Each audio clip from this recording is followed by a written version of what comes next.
Oh my goodness, Joey. I'm laughing right now as we start this intro because after interviewing our guest, Tyler Sullivan, who is the founder of BombTech Golf, I just thought of the fact that I think you only had us interview him either for one, you to see if you could get him to make your daughter some clubs. Oh yeah, yeah. or 100%. Or two, to learn some way to try to hit the ball past me. Well, the second one is too easy. Yours is in the woods. Mine is like 100 yards in the fairway. So that's probably true. Okay, there's lots of lessons that comes out of this interview. I think you're really going to love listening to this talk because entrepreneurs just have a way of telling stories that kind of draw us all in. But Joe, really quick, I don't know if I've ever told you this. Like Tyler, he was sharing with us that he had a passion for golf, right? And he really wanted to find a golf driver that he could make that would allow him to hit the ball further. And then he goes on to tell us, what ways that he did that and encourages entrepreneurs to take that same sort of passion. So I did have one idea way back when of a product, an actual physical product that I thought would be amazing to create. I was definitely passionate about it. And it was this. Is if there's one thing I was good at in college, it was not going to school and laying on a couch and watching TV. Okay, I'm missing the product here. Well, later on, my now wife would come over and she'd lay on that couch with me, right?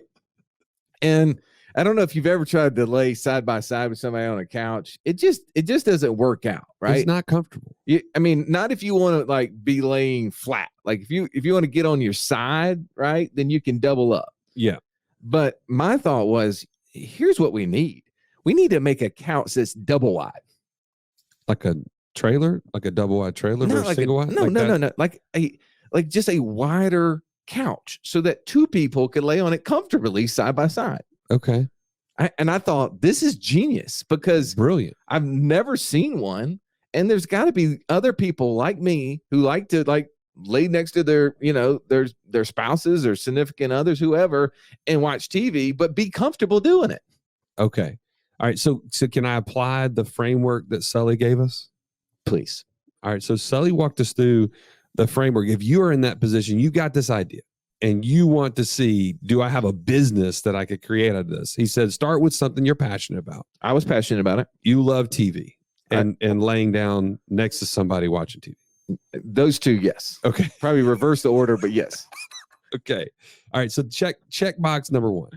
Number two, he said, start having conversations to find people who are also into the same thing that you are. I think the only person I told about my idea was Megan. So you got 100% buy-in. She was definitely into it. Okay. So, or me or both. I don't know. All right. I'm going to go ahead and say that wasn't enough test subjects. It was just one. That doesn't make a survey. You haven't found an audience. Okay. That could be your downfall of this product. Okay. And then the third thing is ask those people in that community questions to make sure that the product that you create is exactly what they want. Okay. I didn't do that either. Okay. Didn't get that far. Obviously, we stopped with Megan. And then the last thing is take their money, meaning make them not only say that they like the product, but pay for it so that you actually have a product that people will buy. So you wanted me to ask her to pay me for the couch that I hadn't made yet, just so that she then would have her own couch? I don't get it. I mean, sugar mama, whatever, call them whatever you are, but you got to have money to create the product. So I'm going to go ahead and say there's a reason that this one never got off the ground. Well, you go right now, you can find couches that are double wide that you can actually put two people side by side. Now, most of us don't like them when we're just trying to sit on them because, people you can't lean back far enough. Well, yeah, if you don't have long legs and then you end up with your feet not touching the ground, it gets awkward, right? Look like a toddler. Exactly. Sitting in the thing. But if you're trying to lay side by side, it's amazing. Yeah. We had a market. Somebody else took my idea. I just didn't do all the research clearly. But I don't want to talk about this subject anymore because it's not nearly as interesting as learning from someone who took a brand from zero to selling over $1 million a month of product in the golf course line. That's huge. Yeah. So this is really a fun interview. I hope you'll enjoy it as much as Joey and I did. Let's jump in with Tyler Sully Sullivan.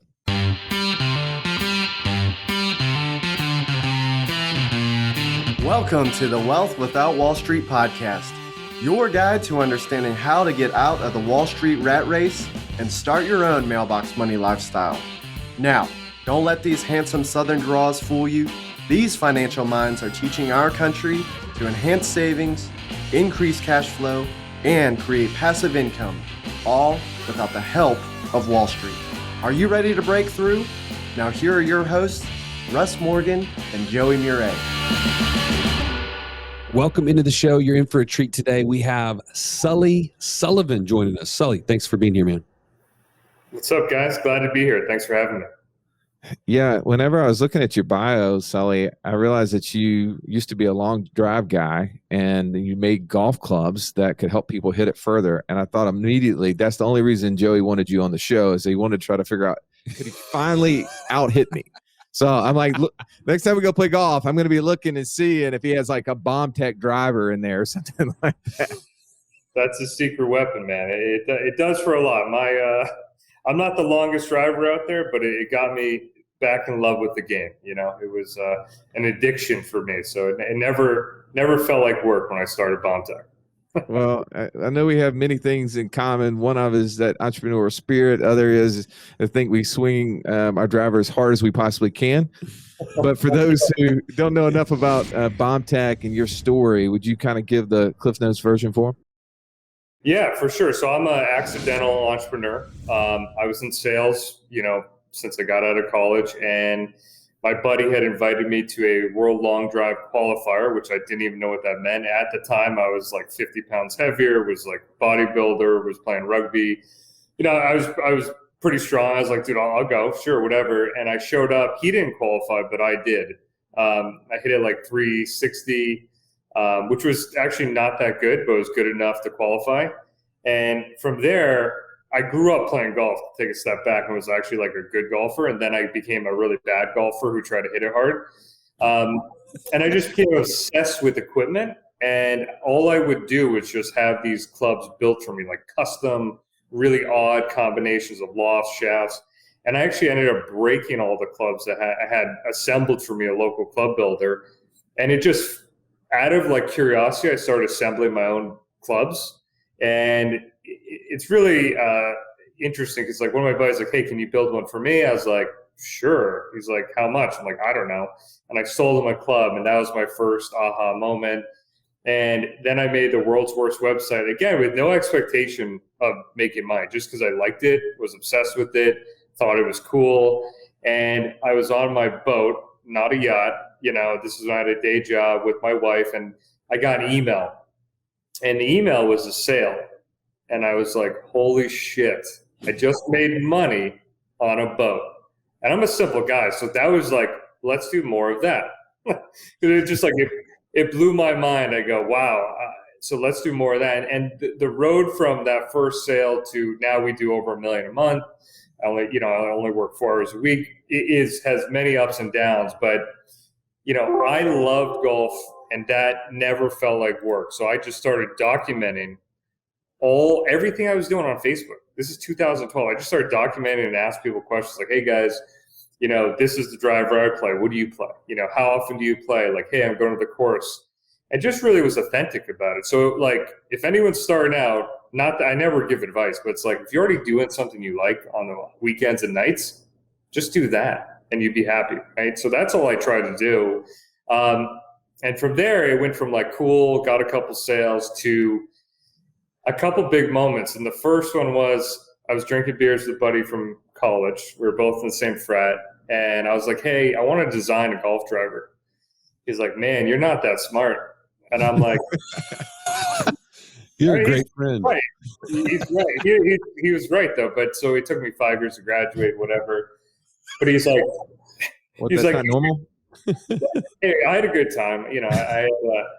Anyways, but so he's like, you should contact University of Vermont, where we went to college, and see if they'll help you design a driver. I was like, dude, that's cool. Let me try that. I contacted them. They have an engineering project every year. And I worked hand in hand with 4 student seniors for a year, and we designed a dual cavity driver. And I don't know if I was just drinking a lot or just, I didn't have kids. I don't know what I just was risk averse, I would take risk, but I cashed in my 401k, which was not much. And I said, screw it. And I just made like a bunch of drivers. And luckily with my Facebook small audience of just me posting and engaging, I sold like $10,000 of them. I was like, that's pretty good. Let's do more of that. And so I have these very simple epiphanies that have happened where it's like, that's good. Let's do more. Or that sucks. Let's do less.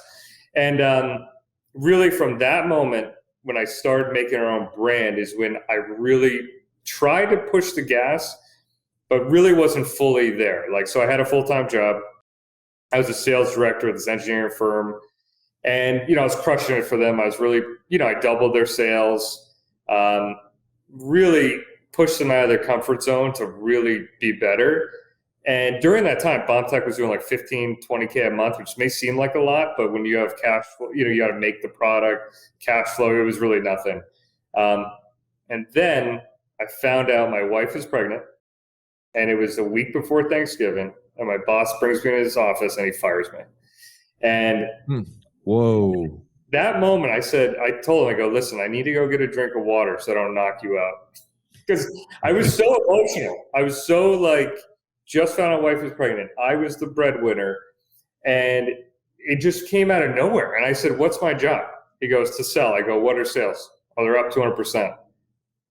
So I got fired, even though I was not performing. I was outperforming any expectation ever. You know what I mean? So that was the moment and the kick in the ass that I needed. And there's no amount of pressure like not having a job and having a newborn baby on the way. So like that year straight, and it was actually a couple years, I worked 20 hours a day, 7 days a week on all the wrong shit, but just trying to figure it out. And then I was able to really scale up when Facebook video came out, and I used it, and I was able to engage with the audience at scale. So that was the next level for me. Is I essentially made a video in my backyard with my newborn kid sleeping, not in the video, but I hit a ball into a net. It sounds like a bomb goes off, right? So I hit it so hard. I say, does your driver sound like that? And I boosted it for $300, and I got 300,000 views, 10,000 comments. And wow. I literally commented on my BlackBerry until my thumbs were bleeding. And what I did is I didn't even know what that meant. I didn't know if commenting would do anything. It didn't necessarily drive sales. I wasn't rich that day, but I just knew that it was an opportunity that people gave a shit to comment. I should comment back. So my whole thesis here is I was just doing stuff I loved, had a lot of pressure, saw an opportunity, and just when there was any kind of engagement, I engaged back and just said, hey, what's up? And I slowly over time built a small brand by engaging with my audience. And then from there, we were able to use ads in a more targeted way. And we went from like, that year I think was like 450,000 in sales. Then we went to like 1.2 million. Then we went to like 4.5, 6. And now we're doing, this year we'll do around 10 million. Okay, whoa. You can't keep giving away all the stuff, man. We got to circle back. Like that's the high level. Okay, we got it. We got to get back, as you would say in your corporate job. Let's circle back. Okay, Let's circle back. First of all, amazing story. But second of all, I think when we talk to people on a daily basis, a lot of people are stuck where you were at that corporate job, and they have this side hustle that maybe they have something that they're super excited about, Income. Yeah, passion income. That's a good way to do it. But they really don't feel like they can leave the security of that 9 to 5. And for all intents and purposes, tell me, before that conversation with your boss, how secure did you feel at that job? It's definitely false insecurity for sure. I'll give a little more context. I was actually before that at a pharmaceutical sales job where they had layoffs every 2 years.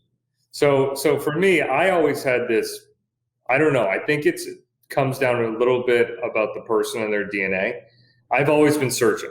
Like I've always been searching for something. I don't know what it was, whether it's the next job, next payroll, or my own business. And for me, that was my company. But I think there's a DNA element of this. It's like, hey, if you want that passive income, how bad do you really want it? But I would, from my story, look at jobs as something not secure. It's not, I mean, if they have a bad week, bad month, you're gone. So like, and I saw it in the pharmaceutical industry. It'd be a Friday afternoon every 2 years, like, hey guys, laying off half the company. And that was typical. And so I took my last job to go away from, to go more secure. And that was like a Vermont company. They've never had a layoff. And I get there, then the sequester or whatever, I forget what was happened. It was all government. Half of it was government income. They had laid off half the company. Then I was fired. So it was definitely a perspective shifter. And I talk to my buddies that have the golden handcuffs all the time, that are making decent coin, that have a day job, and they think life's good, and then until it's not, right? So for me, having a job is the least secure thing because I have no control. You know what I mean? So like, but if that didn't happen to me personally, I don't know if this would have happened. But that was a kick in the butt at that moment. The amount of pressure, I think, would have made maybe not everyone, but at least it made me just figure it out. You know what I mean? What gave you the ultimately? Obviously, you were fired. Your wife is pregnant. And now you're starting not a brand new business, but you're going full time at something that you had been working as a side hustle. What gave you the confidence that you could make that work? I don't know. I think my wife was really supportive. When I actually came home early from work, so I had an hour commute, she's like, what happened? I was like, I got fired. She's like, what are you going to do? Make BombTech full time or what? So she supported me. Wow. So I think it gave me some confidence, but honestly, I don't know. I think it was also kind of exciting in a sick way because we had momentum and we had some growth and I knew shit was happening. I had no idea. I think the big thing too is for me, I had no expectations of an outcome. So like if I think I started the company with an expectation to replace my income, it would have not, because it took me a while. It took me time and a lot of wrong moves. So I think that was out of the equation for so long. It was just for fun. And it was like side money that it didn't feel like work. I think if I said, hey, I got to make $1 million top line revenue and pull this amount in year one, it probably wouldn't have happened. So I think I had some built-in perspectives that allowed me to keep working. Because like when I was working 20 hours a day, I wasn't doing all the right stuff, but it didn't feel like I was working 20 hours a day. It's just like it was like my life. Right.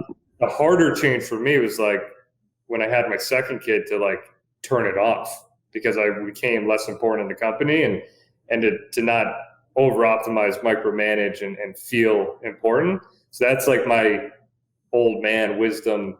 Now the company is going, get out of that my own way because I'm not that smart anymore type of thing. But yeah, when you're in it, I don't know. I think a lot of it's DNA. I think it's like, you don't know until it happens to you. Like I had those life events happen at the right time that seemed like the end of the world, but if you really want it, got to go for it. All right. Now I had a very similar conversation with my wife. Not because I had just gotten fired, because I got fired up for about starting a business. And I went home to her. She was pregnant with our fourth daughter at the time. There you go. Legend stuff. And I was the breadwinner, and so had a very similar conversation. Wow. She had a very similar response, like immediate. And it sounds like that's what your wife did. It's like, yeah, what are you going to do? Go ahead and do BombTech? Like she's like giving you this kind of sense of confidence, like, let's do this. But have you ever had the conversation with her after the fact and said, why were you so confident that I should do that? I don't think I have. No, I haven't. I think this was just an implied, I think she just trusted me also to be Like we've talked, like we don't talk about money. Like this is since then. And like the only times I remember feeling bad about is like we wanted to buy a house and we couldn't because I had maxed out credit cards. We had a house. We were trying to, it was a duplex. We were renting it out. We wanted to sell it. And I was like, listen, we can't do it right now. So I felt like shit because she trusted in me, and then she wanted to make a move and I couldn't support that move. But it was just a timing thing. So she was cool with it, but that was a tougher discussion because I think she supported me, and now we can buy things we could never buy ever. So she had a better view of myself than I had. So I was just in do mode. You know what I mean? Just like fucking run through walls, do whatever it takes, just blinders on. There was no stopping. I don't even know what I was doing, but I was just running. Russ, I remember my dad specifically say to me, Joey, you gotta go to college. I don't want you to end up like me. And you know what my dad was saying is, in order for things to change, things have to change. You can't end up just like me. Well, I think, I mean, we as parents, sometimes we take on the burden thinking about our kids and how we want something better for them. And we want to know, what will their future look like if I don't take action, if I don't do something different? See, in my house, I'm the role model. You're your kid's role model. And the buck stops with you. It's time to take action. If you're ready to take action, join us at wealthwithoutwallstreet.com/passport and get started on your own journey to financial freedom. All right, let's jump back into this episode. It would be interesting if you ask her now, because I was shocked just a few years ago.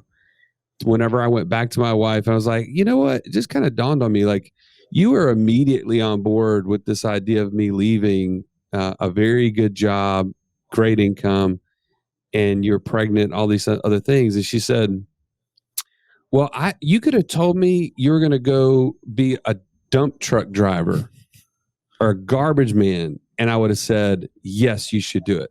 So immediately my whole boost of confidence went down. Like, what the heck? Like, you would really weren't that into whatever I was into.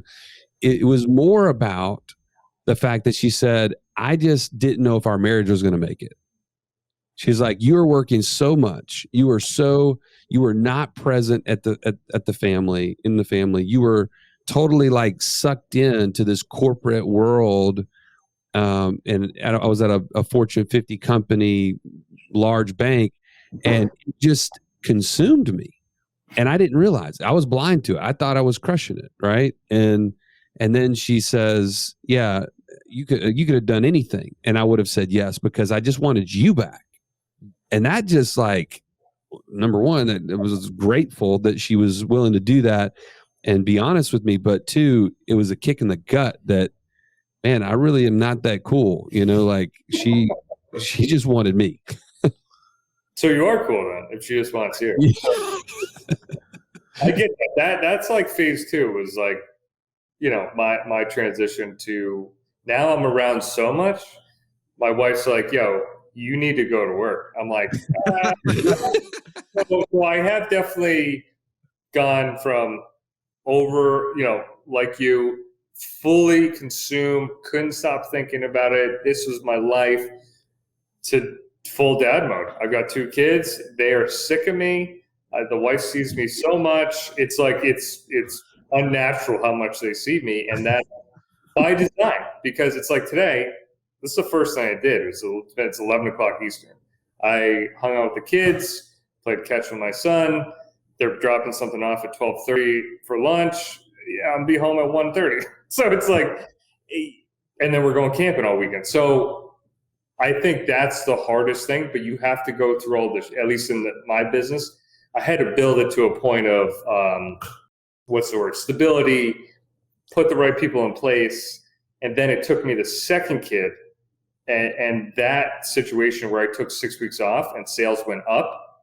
You know, that was my second or third big epiphany, where it's like, okay, you did build this, you're the founder, but you are now no longer that important.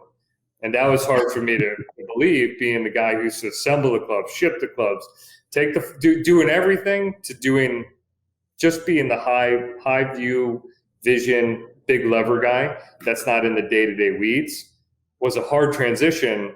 And some days I'm like, dude, I just need to do something. And everyone's like, you're not allowed to do anything. You suck at everything now, which is encouraging, but it is, that's because of success. I was able to transition into that. And that, for me, it's always been like family stuff that pushed me. It's getting first kid, getting fired, second kid saying I'm going to take time off, but again, those epiphanies, life epiphanies that have business outcomes, like you had going from corporate being consumed to just wanting to be around more. It's hard to have that perspective, but once you do, it's like, shit, man, what was I doing? But you got to have those moments too to grow. So it's like, it depends where you're at. It's a evolution. You know what I mean? Well, and you're exactly right. We're having to decide which one of those things we're going to do and do well. And I think the person listening to you is going to fall in one or two camps. So I want to ask you a couple of questions because I know we got limited time. I know you got to get back home. I got time.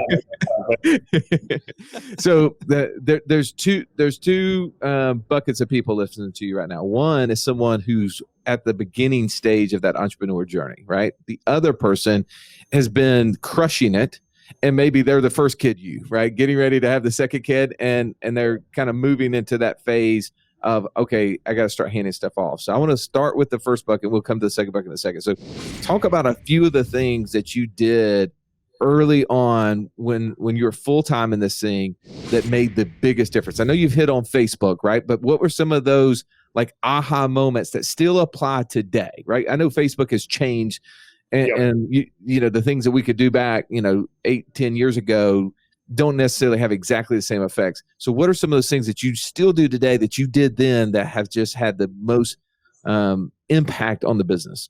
Yeah, I think first off, it's are you doing what you enjoy? So like that's at the core thing. I think the biggest, I don't talk to a lot of startup guys, but it's like everyone that I've seen fail does something they think is like hot or trending. Like a good example of this in eCom is like, hey, women's legging is trending right now. Like, let me go sell women's leggings. It's like, dude, are you going to be, can you talk passionately? Do you love women's leggings? Like, well, I mean, come on now. I mean, maybe, but as a guy, I don't know what material makes women's leggings. You know what I'm saying? Like, it would feel like work to do that. So it's like, right. Think about what you're doing on a side hustle or weekend. Like, are you into fishing, skiing? Like, I love to ski. I was going to start a ski company. I have all these 40 different designs already made with skis. I haven't even done anything with it because I already like doing it. So it's like, do what you already like. And then from there, it's just find where your people are. Back in 2012, I was in the freaking forums. This is pre-Facebook groups, and I was just engaging with golfers in forums like, hey guys, this is a custom golf club forum. I designed this driver. You guys want to try it? I would send them a driver, and they would pass it around to the group. So it's like, go to where people are. So it's like, whatever you like, are they in Facebook groups? Are they on Instagram? Are they in forums? Is there a trade event? Like wherever they are, you need to be there and have a point of view. So you need to just start posting whatever it is and just start engaging. Like that's all I did. It's like, I'm not trying to just create content. I'm just documenting.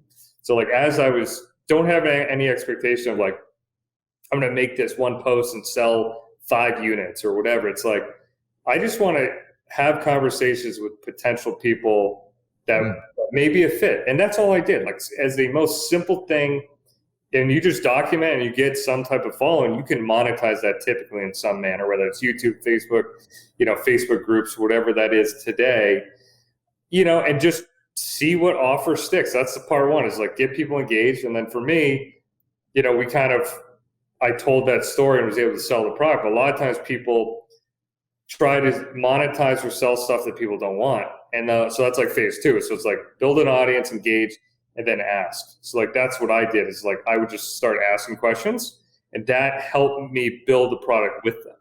So that's really all I did. I documented, and I got my ego out of the way and had real questions where I asked people what they want. I still do this today. And it allowed me to vet validity in our product, before. And then the last part is take their money. And I think this is the biggest one. It's like, No, for real though. Like, so for example, I made this product called Beer Putt. I was the 2005 beer pong champion at the frat. Okay. I thought you were like, this is like the ESPN beer pong championship. No. This is a frat championship, 18 games. Well, I mean, it's insane. Go ahead. It's amazing. But anyway, so I made this product called Beer Putt, which is beer pong for golf, right? And I was like, this is going to crush it. And this is one of the first products, and we're already doing millions. I was like, this is going to kill it. Social media, I got like 2,000 shares, 1 million comments on it. Not a million, but like a lot of comments on it.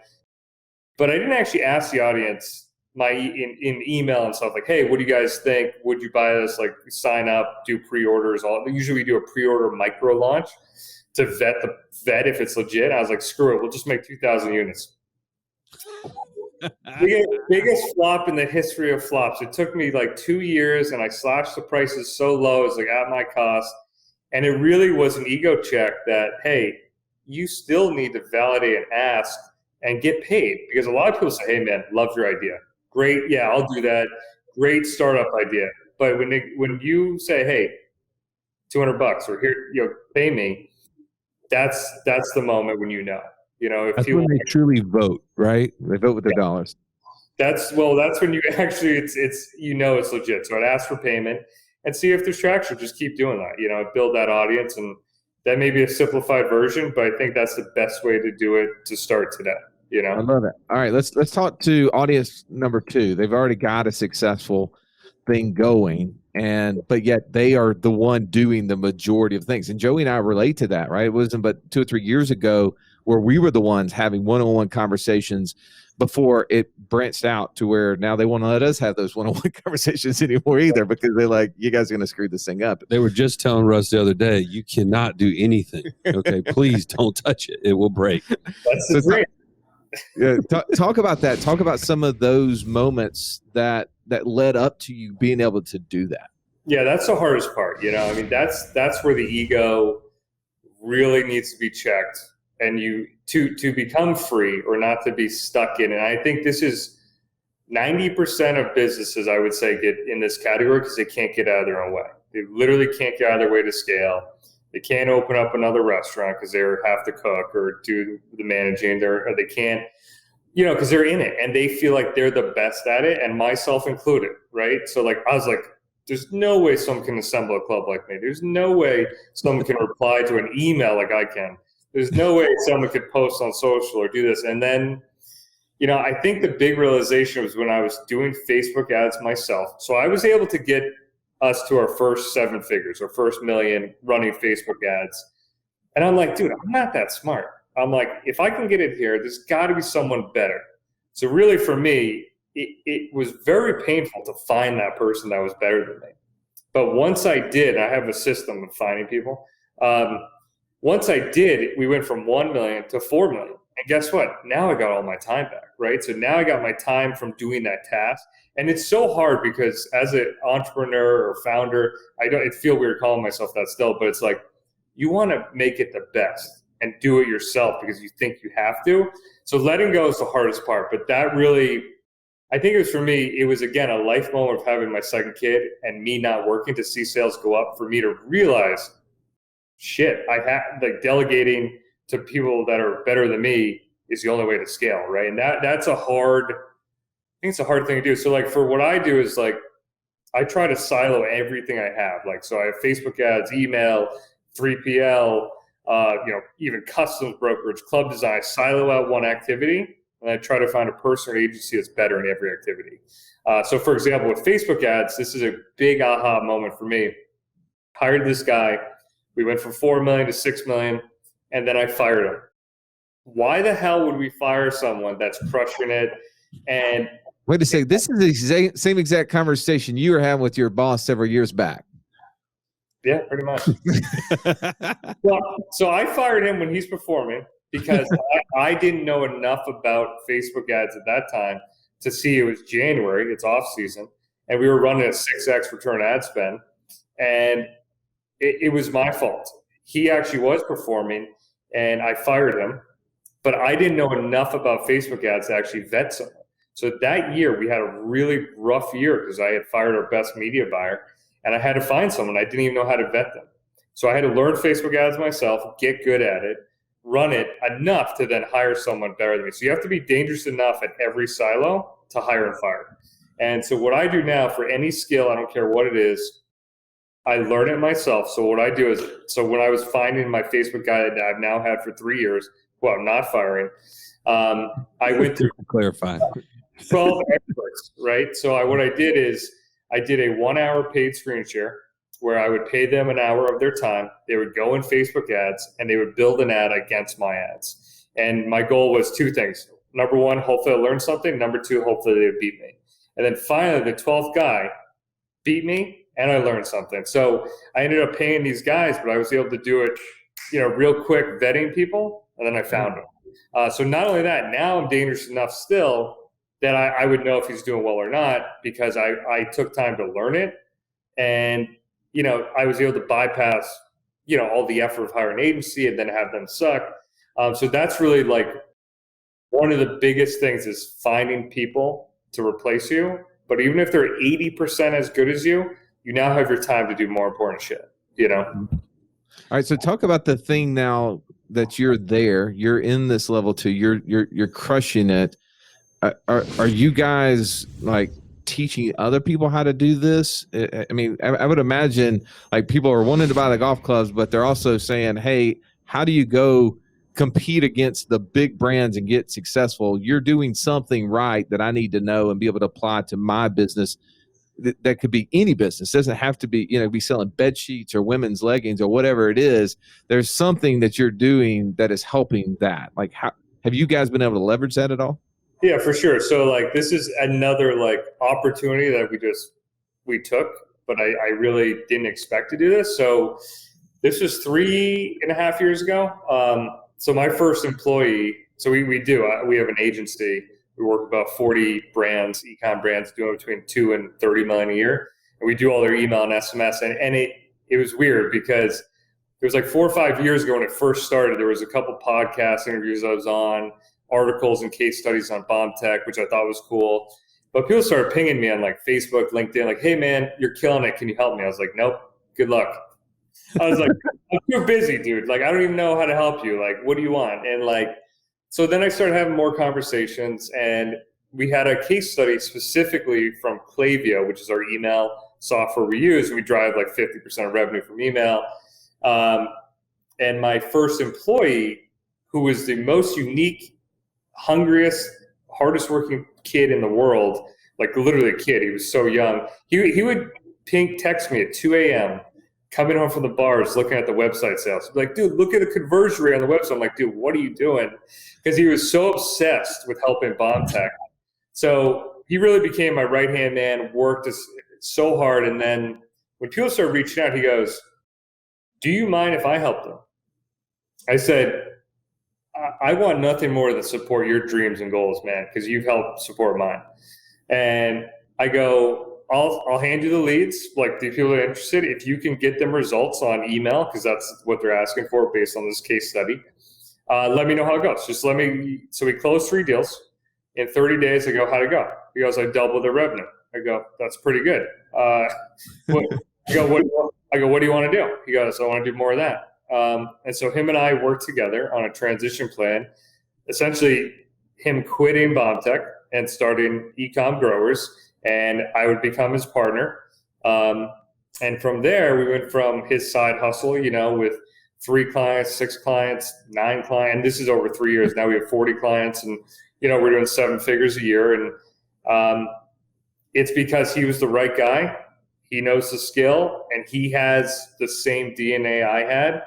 And I just want to support him. So now he really runs that. I'm a partner on the front end, and all I do is I have calls with him once a week and just try to help him in whatever I can do. But now he's making, what's the number? 8x, 9x what I used to pay him, because, owning his own company. So that was an unexpected opportunity that we just decided to go for. And I'm so happy for him. And again, it was just like, hey, we got people that are reaching out for me. Again, it just happened, and we monetized it, and it just, it's an amazing business.